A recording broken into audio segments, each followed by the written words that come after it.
Hi guys, gals, and non-binary pals. I actually have a few things I want to show you guys that I got relatively recently, this Mochi Glow perfume set. It's a sampler kit, and there's various scents that it includes, so you can see how you like these scents. And they actually just got discontinued recently, so I hopped on the bandwagon to try them. And so far, Stardust Dreams is my favorite. Uh, it's supposed to be notes of raspberry and starfruit and rambutan and a few other ones, but predominantly to me it smells like raspberry and a little hint of that juicy starfruit. And I also like Amethyst Moon. It's supposed to have like plum and this purple shiso leaf and teak wood. I can smell the fruit when you first spray it on, but after a while, all you smell is the teak wood, which is not bad. It's a nice, warm, kind of spicy scent, so I like that. But yeah, I was excited to try these perfumes because it's made by this Asian American perfumer that actually lives in a city that is pretty close to me. I actually could have driven and picked up this perfume faster than it took to ship to me, but it is a little far from me.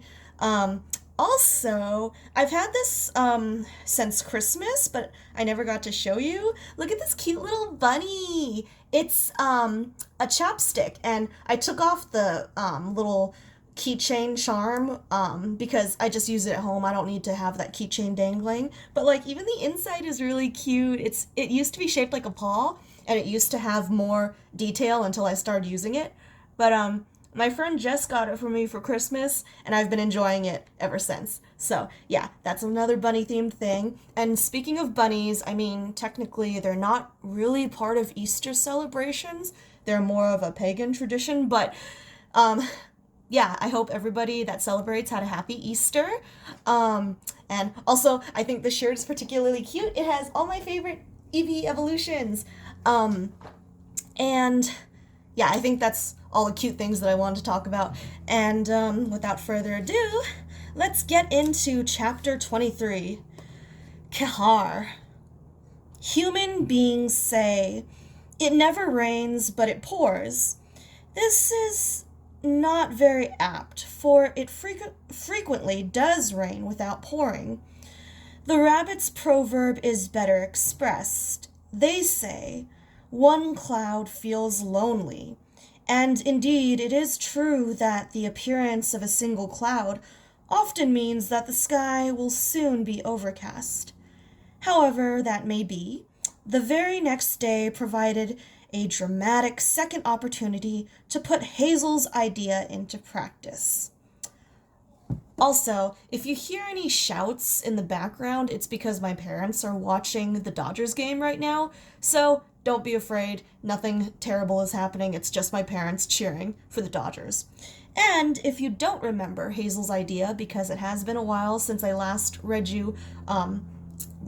in general, his idea was to help the local wildlife, and maybe in some way that wildlife would help them. And we saw that come to fruition with the mouse that he helped save from the bird of prey, because the mouse told them about this patch of really nice grazing that they would have found eventually, but they found it sooner because of the mouse. All right, continuing on. It was early morning, and the rabbits were beginning to sulflay, coming up into clear gray silence. The air was still chilly. There was a good deal of dew and no wind. 5 or 6 wild duck flew overhead in a swiftly moving V, intent on some far-off destination. The sound made by their wings came down distinctly, diminishing as they went away southward. The silence returned. With the melting of the last of the twilight, there grew a kind of expectancy and tension, as though it were thawing snow about to slide from a sloping roof. Then the whole down, and all below it, earth and air, gave way to the sunrise.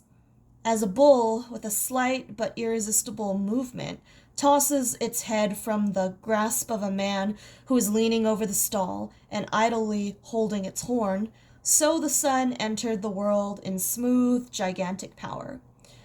Nothing interrupted or obscured its coming. Without a sound, the leaves shone, and the grass coruscated along the miles of the escarpment. Escarpment? Some of these words are really unfamiliar, and I've never seen them before or heard them before. I wonder if they're more of a feature of British English, or if it's just older words.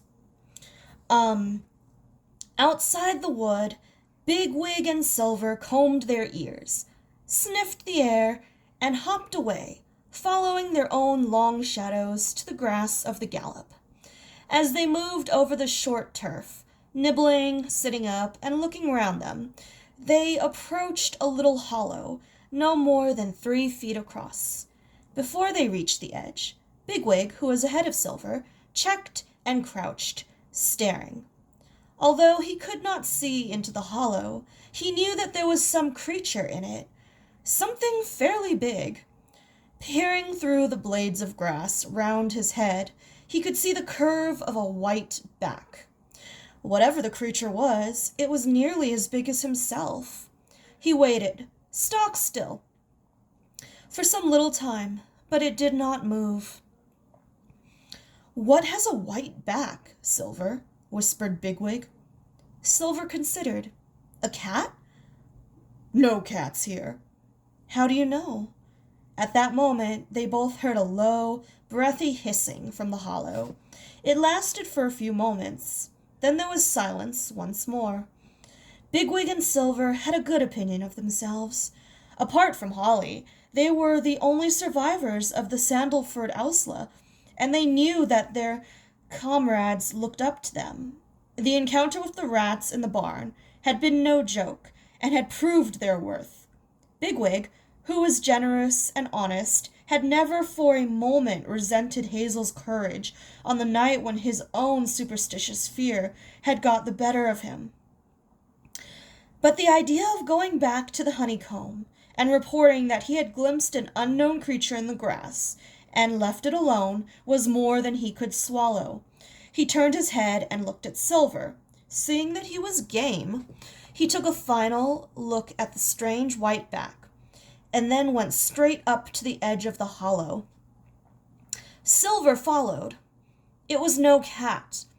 The creature in the hollow was a bird, a big bird, nearly a foot long.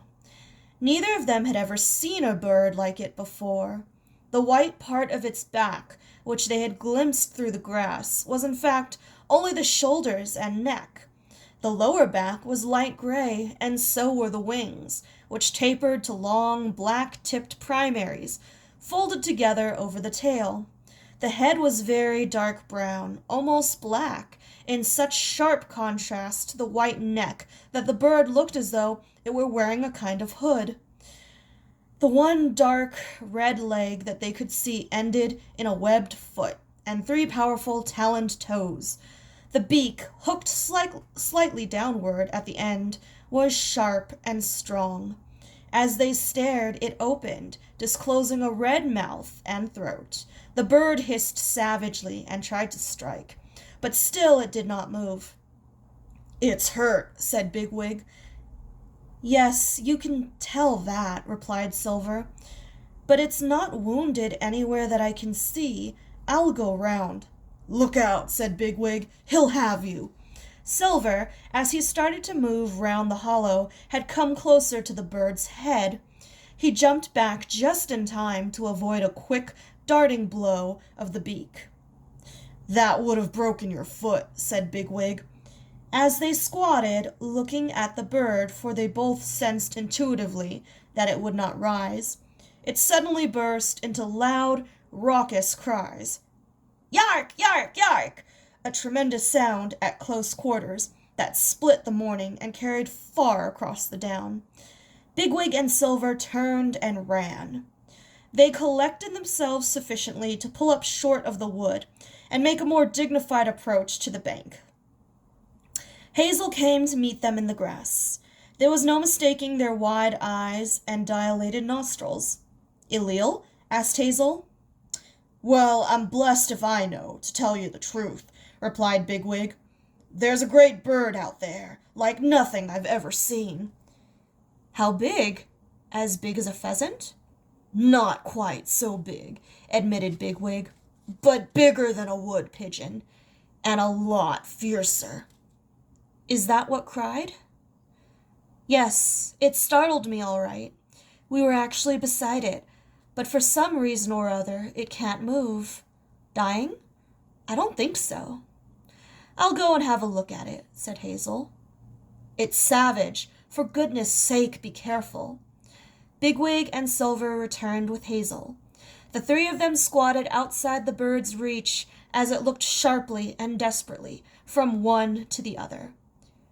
Hazel spoke in the hedgerow patois. "You hurt? You no fly?" The answer was a harsh gabbling, gabbing? Yeah, gabbling, which they all felt immediately to be exotic. Wherever the bird came from, it was somewhere far away. The accent was strange and guttural, the speech distorted. They could catch only a word here and there. "Come, kneel, ka, you come kneel, yark.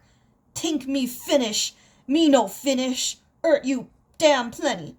The dark brown head flickered from side to side. Then, unexpectedly, the bird began to drive its beak into the ground. They noticed for the first time that the grass in front of it was torn and scored with lines. For some moments it stabbed here and there, then gave up, lifted its head, and watched them again. "I believe it's starving," said Hazel. "We'd better feed it. Bigwig, go and get some worms or something. There's a good fellow."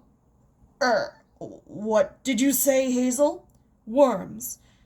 "Me? Dig for worms?" "Didn't the Owsla teach—" "Oh, all right, I'll do it," said Hazel. "You and Silver wait here." After a few moments, however, Bigwig followed Hazel back to the ditch and began to join him in scratching at the dry ground. Worms were not plentiful on the downs, and there had been no rain for days. After a time, Bigwig looked up. What about beetles? Woodlice? Something like that?" They found some rotten sticks and carried them back. Hazel pushed one forward cautiously. "Insects." The bird split the stick 3 ways in as many seconds and snapped up the few insects inside.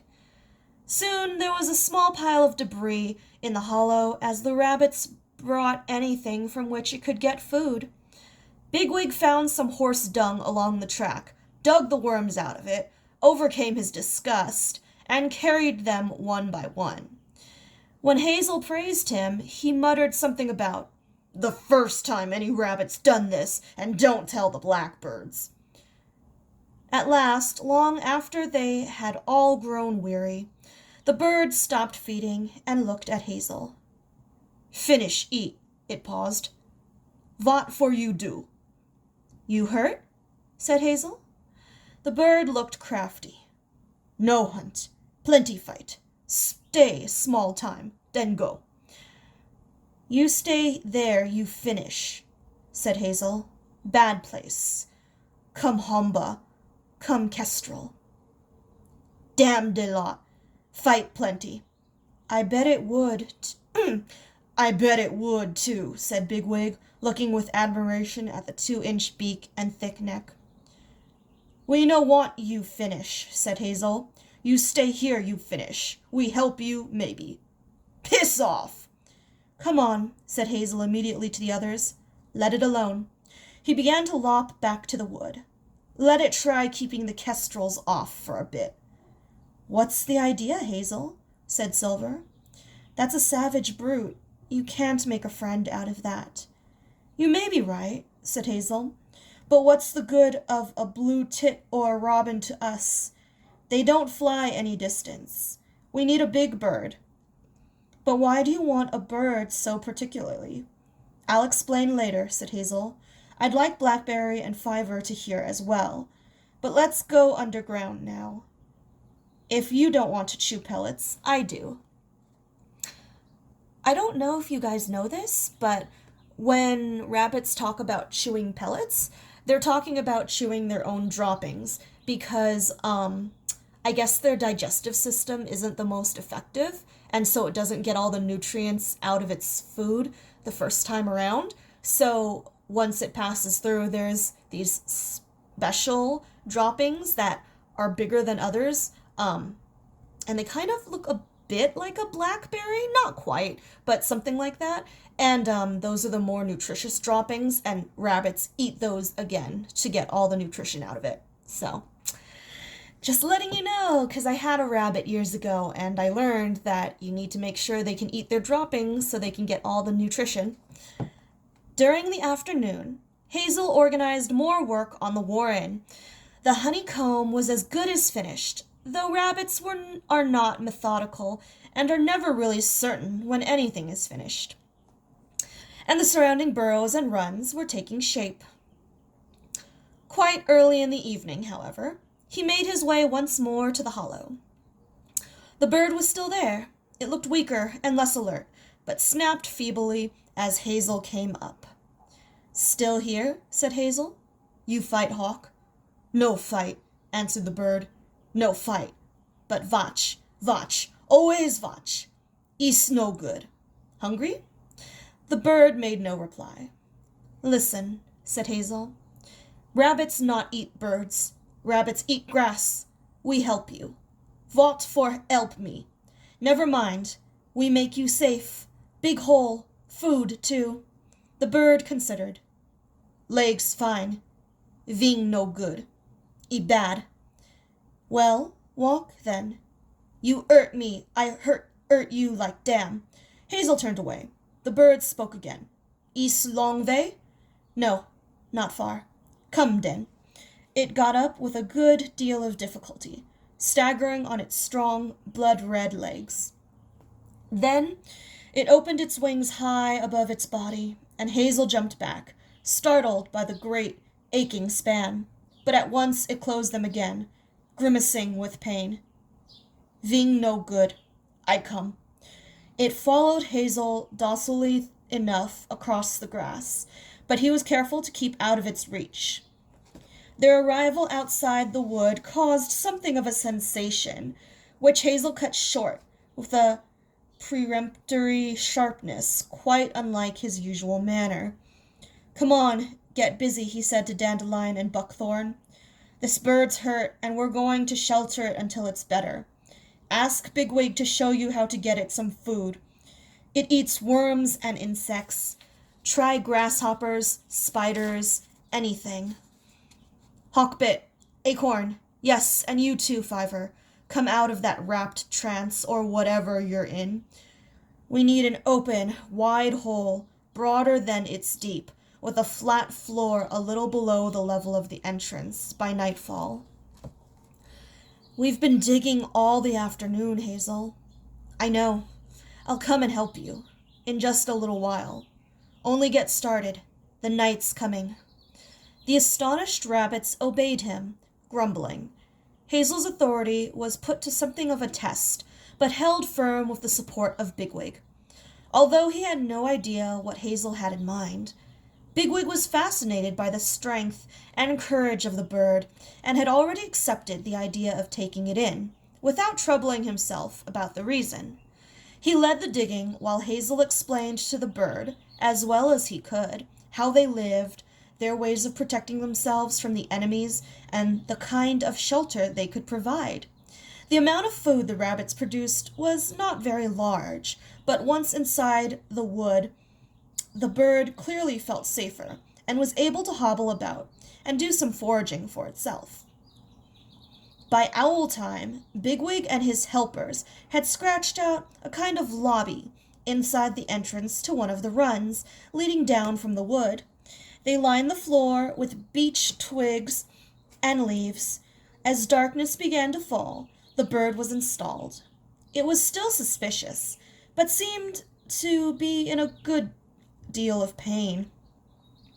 Evidently, since it could not think of any better plan for itself, it was ready to try a rabbit hole to save its life. From outside, they could see its dark head, alert in the gloom, the black eyes still watchful. It was not asleep when they themselves finished a late souffle and went underground.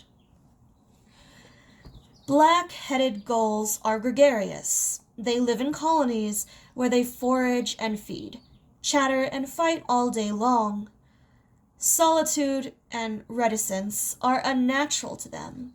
They move southward in the breeding season, and at such times a wounded one is only too likely to find itself deserted.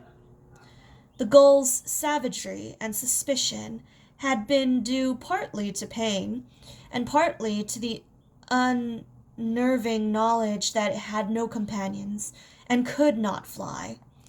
By the following morning, its natural instincts to mix with a flock and to talk were beginning to return.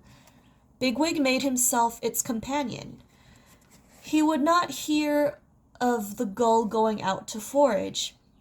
Before Frith, the rabbits had managed to produce as much as it could eat, for a time, at all events, and were able to sleep through the heat of the day.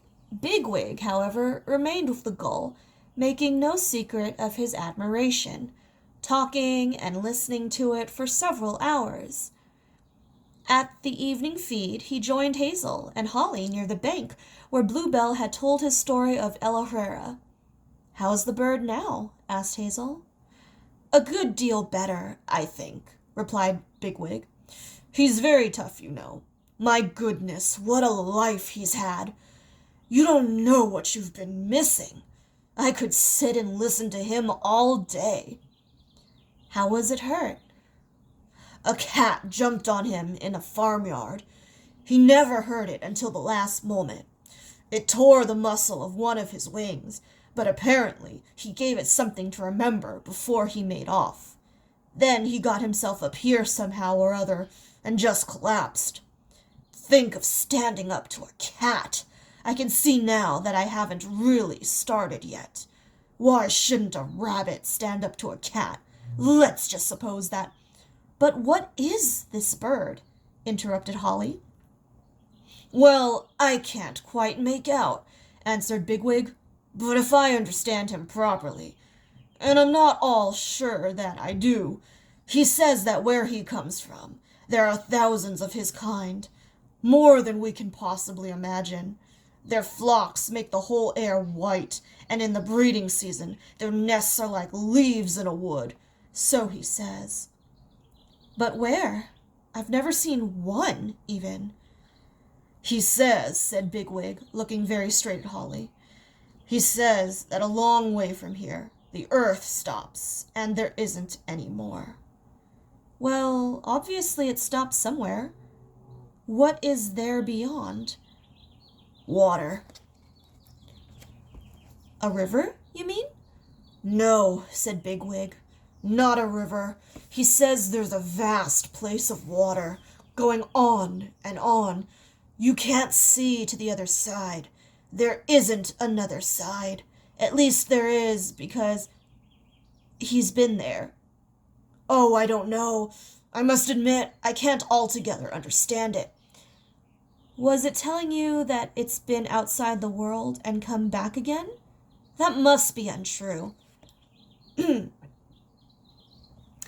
"I don't know," said Bigwig, "but I'm sure he's not lying. This water, apparently, moves all the time and keeps breaking against the earth, and when he can't hear that, he misses it.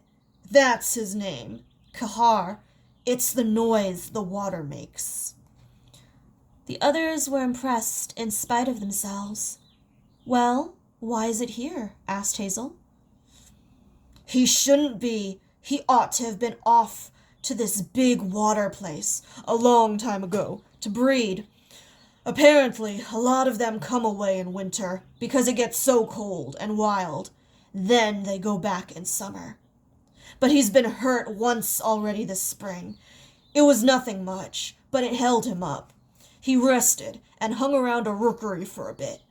Then he got stronger and left them, and he was coming along when he stopped in the farmyard and met this foul cat. So, when it's better, it'll go on again, said Hazel. Yes. We've been wasting our time then. Why, Hazel, what is it you have in mind? Go and get blackberry and fiver. We'd better have silver, too. Then I'll explain. The quiet of the evening sylph-lay, when the western sun shone straight along the ridge, the grass tussocks threw shadows twice as long as themselves, and the cool air smelled of thyme and dog roses, was something which they had all come to enjoy, even more than former evenings in the meadows of Sandalford. Although they could not know it, the down was more lovely than it had been for hundreds of years. There were no sheep, and villagers from Kingsclere and Sidmonton no longer had any occasion to walk over the hills, either for business or for pleasure. In the fields of Sandalford, the rabbits had seen men almost every day. Here, since their arrival, they had seen one, and him on a horse. Looking round the little group that gathered on the grass, Hazel saw that all of them, even Holly, were looking stronger, sleeker, and in better shape than when they had first come to the down. Whatever might lie ahead, at least he could feel that he had not failed them so far. We're doing well here, he began, or so it seems to me. We're certainly not a bunch of Hsil any more, but all the same, there's something on my mind. I'm surprised, as a matter of fact, that I should be the first one of us to start thinking about it. Unless we can find the answer, then this warren's as good as finished, in spite of all we've done. Why, how could that be, Hazel? Said Bigwig. Do you remember Nildrohane? Asked Hazel. She stopped running. Poor Strawberry. I know. And we have no does. Not one. And no does means no kittens. And in a few years, no warren. It may seem incredible that the rabbits had given no thought to so vital a matter. But men have made the same mistake, more than once, left the whole business out of account, or been content to trust to luck and the fortune of war. Rabbits live close to death, and when death comes closer than usual, thinking about survival leaves little room for anything else. But now, in the evening sunshine, on the friendly, empty down, with a good burrow at his back, and the grass turning to pellets in his belly, Hazel knew that he was lonely for a doe. The others were silent, and he could tell that his words had sunk in. The rabbits grazed or lay basking in the sun. A lark went twittering up into the brighter sunshine above, soared and sang, and came slowly down, ending with a sideways, spread-wing glide, and a wagtail's run through the grass. The sun dipped lower. At last Blackberry said, "What's to be done? Set out again?" "I hope not," said Hazel. "It all depends. What I'd like to do is get hold of some does and bring them here." "From where?" "Another warren." "But are there any on these hills? How do we find out? The wind never brings the least smell of rabbits." "I'll tell you how," said Hazel. The bird will go and search for us." "Hazel Raw!" cried Blackberry. "What a marvelous idea! That bird could find out in a day what we couldn't discover for ourselves in 1,000. But are you certain it can be persuaded to do so? Surely as soon as it gets better, it'll simply fly away and leave us." "I can't tell," answered Hazel. "All we can do is feed it and hope for the best. But Bigwig, since you seem to be getting on with it so well, perhaps you can explain to it how much this means to us. It has only to fly over the downs and let us know what it sees." "You leave him to me," said Bigwig. "I think I know how to do it." Hazel's anxiety and the reason for it were soon known to all the rabbits, and there was not one who did not realize what they were up against. There was nothing very startling in what he had said. He was simply the one, as a chief rabbit ought to be, through whom a strong feeling, latent throughout the warren, had come to the surface. But his plan to make use of the gull excited everyone and was seen as something that not even Blackberry could have hit upon. Reconnaissance is familiar to all rabbits. Indeed, it is second nature. But the idea of making use of a bird, and one so strange and savage, convinced them that Hazel, if he could really do it, must be as clever as El Herrera himself. For the next few days, a lot of hard work went into feeding Quechar. Acorn and Pipkin, boasting that they were the best insect catchers in the warren, brought in great numbers of beetles and grasshoppers. At first, the gull's principal hardship was lack of water. He suffered a good deal and was reduced to tearing at the stems of the long grasses for moisture. However, during his third night in the warren, it rained for 3 or 4 hours, and puddles formed in the track. A cluttery spell set in, as it often does in Hampshire when haytime approaches. Okay, now that sounds like a very British word.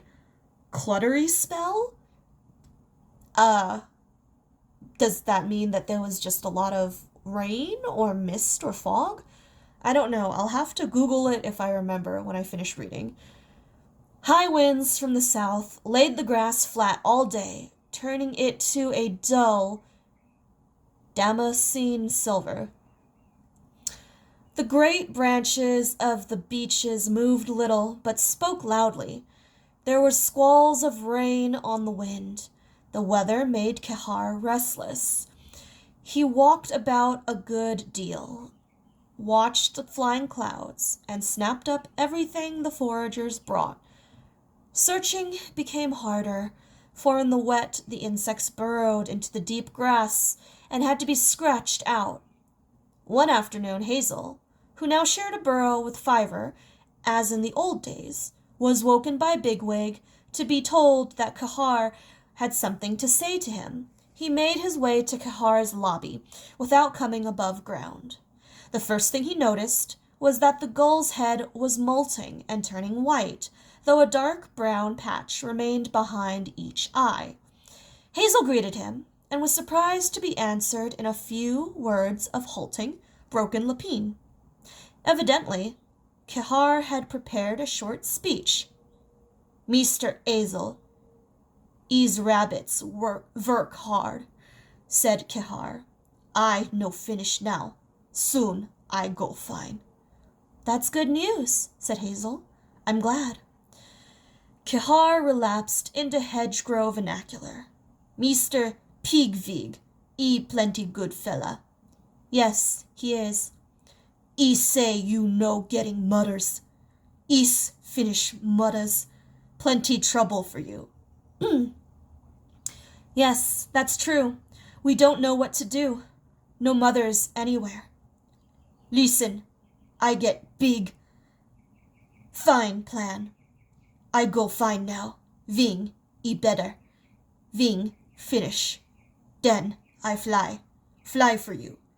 Find plenty mothers. Tell you where they are, ya?"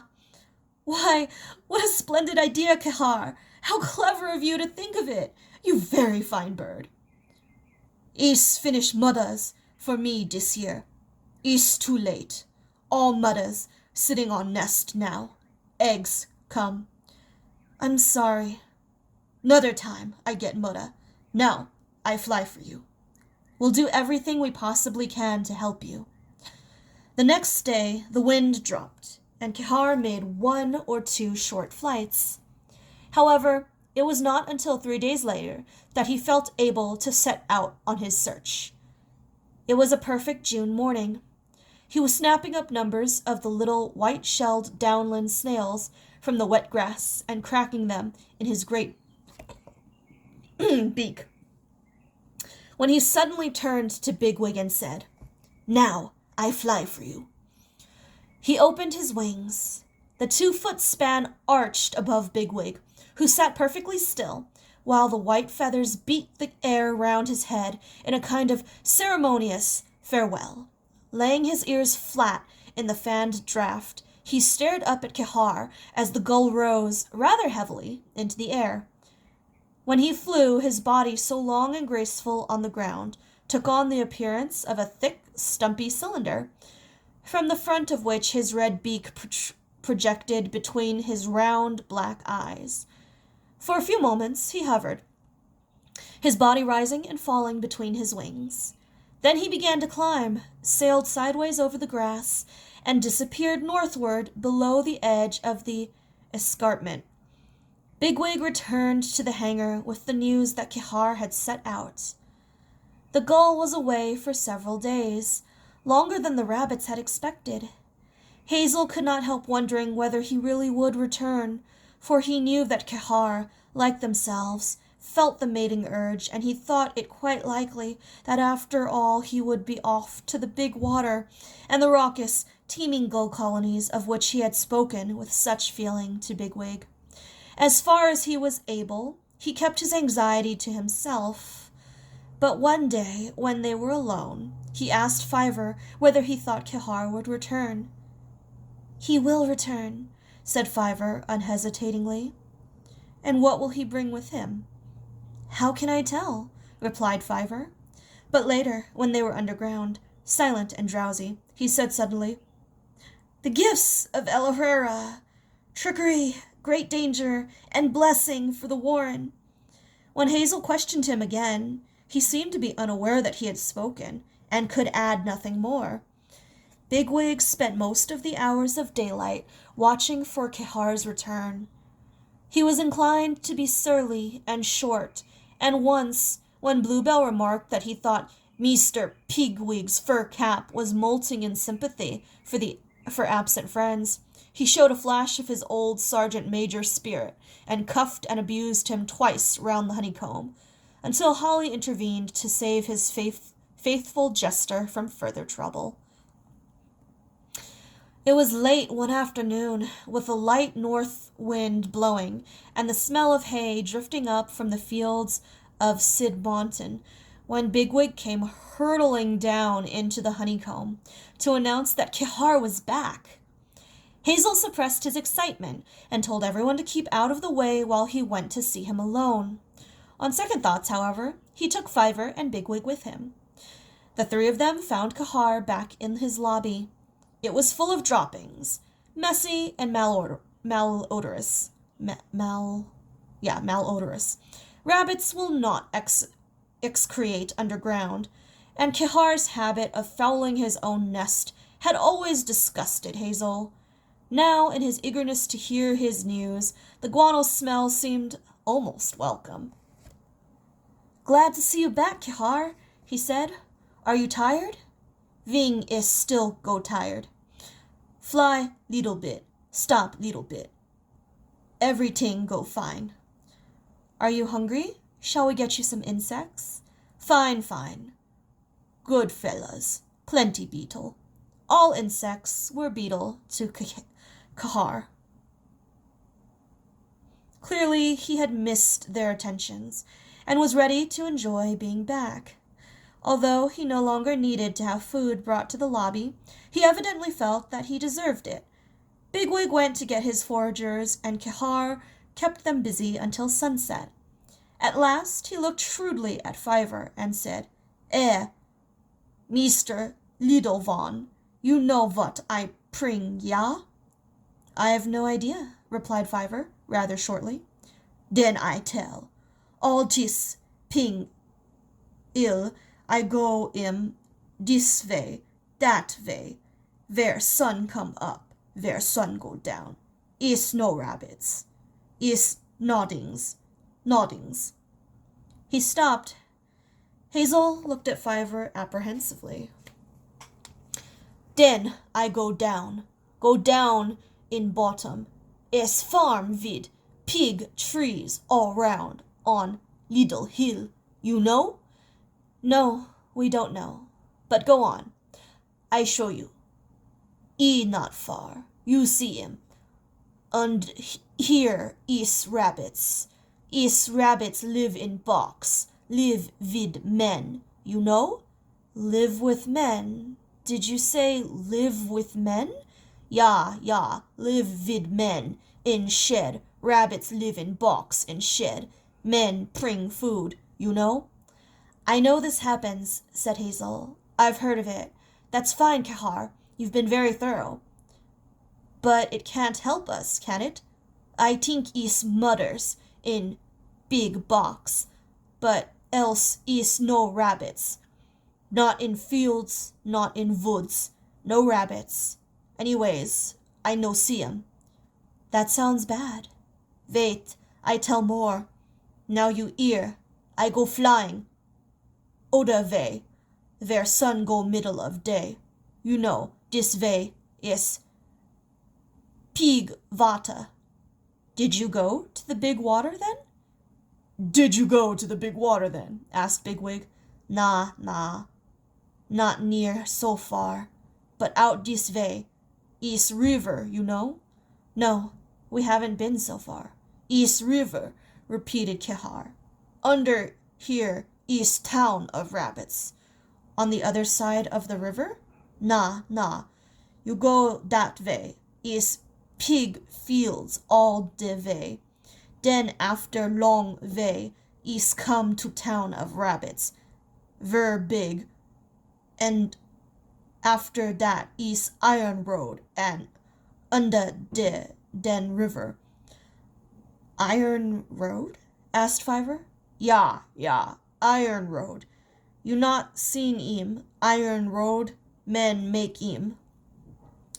Kihar's speech was so outlandish and distorted at the best of times that it was only too common for the rabbits to be unsure what he meant. I don't know if you've ever seen my cup before, but it has a little rabbit on it, along with Santa and a little bear and a squirrel.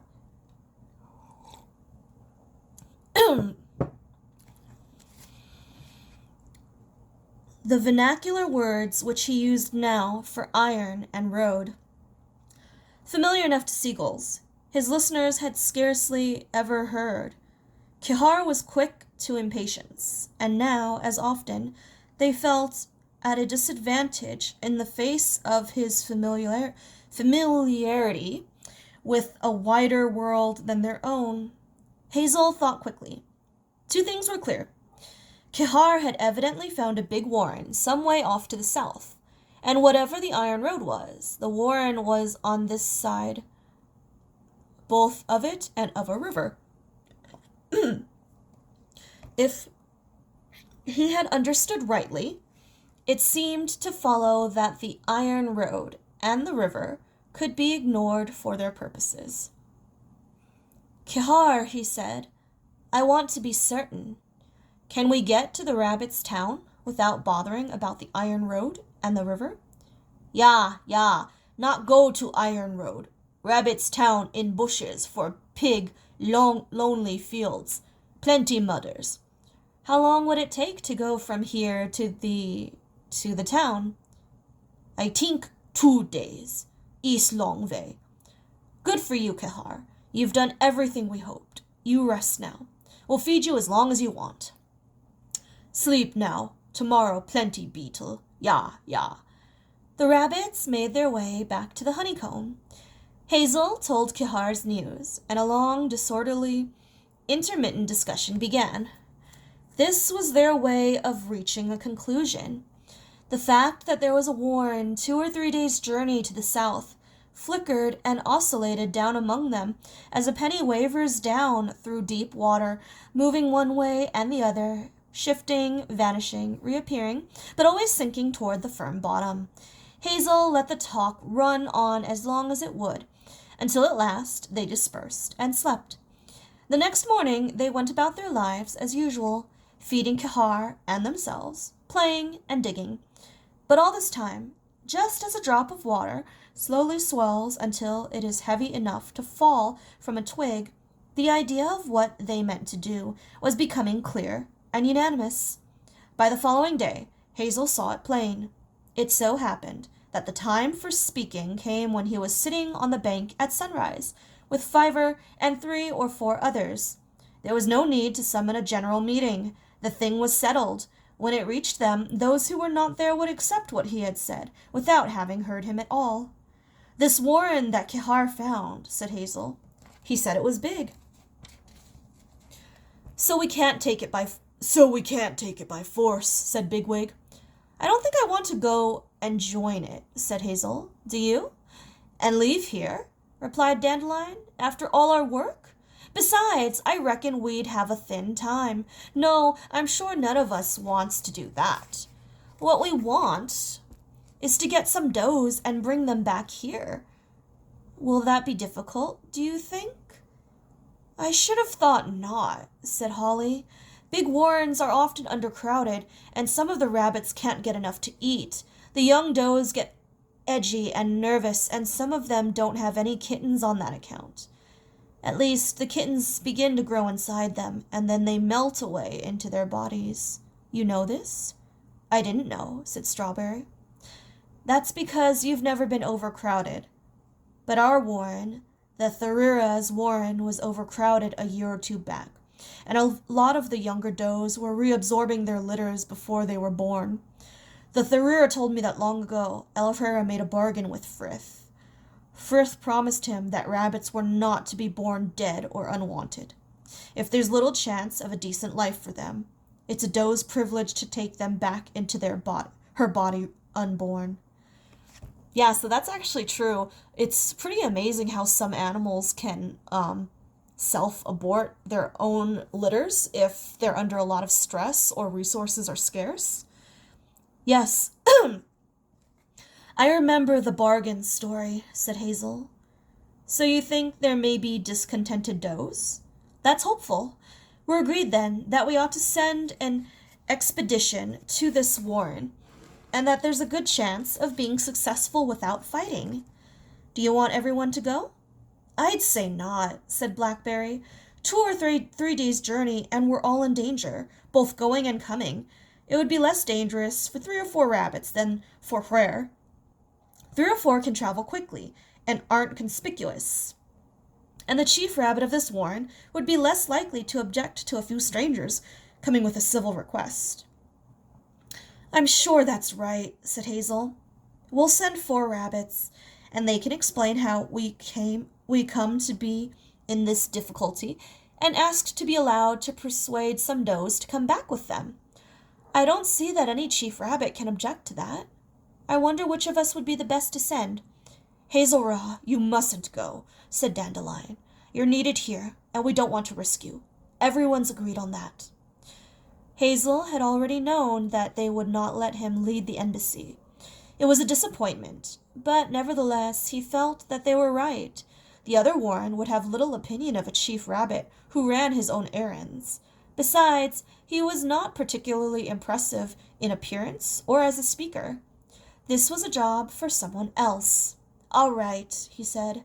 "I knew you wouldn't let me go. I'm not the right fellow anyway. Holly is. He knows everything about moving in the open, and he'll be able to talk well when he gets there." No one contradicted this. Holly was the obvious choice, but to select his companions was less easy. Everyone was ready to go, but the business was so important that at last they considered each rabbit in turn, discussing who would be the most likely to survive the long journey, to arrive in good shape, and to go down well in a strange warren. Bigwig, rejected on the grounds that he might quarrel in strange company, was inclined to be sulky at first, but came round when he remembered that he could go on looking after Kahar. Holly himself wanted to take Bluebell, but as Blackberry said, one funny joke at the expense of the chief rabbit might ruin everything. Finally, they chose Silver, Buckthorn, and Strawberry. Strawberry said little, but was obviously very much pleased. He had suffered a good deal to show that he was no coward, and now he had the satisfaction of knowing that he was worth something to his new friends. They started early in the morning, in the gray light. Kihar had undertaken to fly out later in the day to make sure they were going in the right direction and bring back news of their progress. Hazel and Bigwig went with them to the southern end of the hangar and watched as they slipped away, heading to the west of the distant farm. Holly seemed confident, and the other three were in high spirits. Soon they were lost to sight in the grass, and Hazel and Bigwig turned back into the wood. "Well, we've done the best we can," said Hazel. "The rest is up to them and El Herrera now, but surely it ought to be all right." "Not a doubt of it," said Bigwig. "Let's hope they're back soon. I'm looking forward to a nice doe and a litter of kittens in my burrow. Lots of little bigwigs, Hazel. Think of that and tremble." And that's the end of chapter 23. So if you noticed, I kind of stopped and was pausing a little bit, going like that, because I have been eating kimchi recently, and it's really good for you. And recently, I think a study said that kimchi can help your body break down and get rid of microplastics, which is a huge deal because microplastics are pretty much our generation's version of lead poisoning. So yeah, I've been eating a lot of kimchi, which is great, has a lot of probiotics, but it can make you gassy because of those probiotics and, that good bacteria settling into your, I guess, digestive system. So yeah, that's why I was kind of like, because I'm like, no, kimchi gas. Anyway, I think that's about it. Take care, everyone. See you later. Bye.